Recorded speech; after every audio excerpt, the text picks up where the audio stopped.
Community of Student Alliance. Welcome back to the My View Board series. In today's session, we're going to talk about how you can use the ViewSonic Originals, basically the content that is from ViewSonic side. So I'll show you from the scratch. Just click on the icon here and then click on the ViewSonic logo.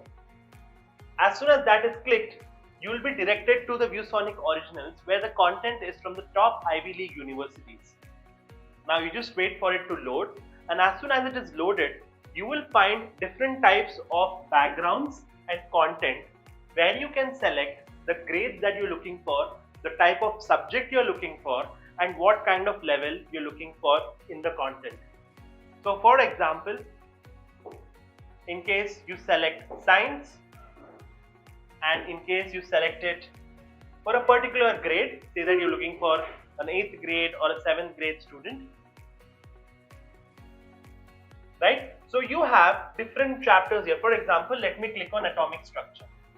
Now, especially when you're doing your chemistry lectures, it's important to have a visualization, and through this you can directly play the video or you will be able to access the entire file. Thank you so much.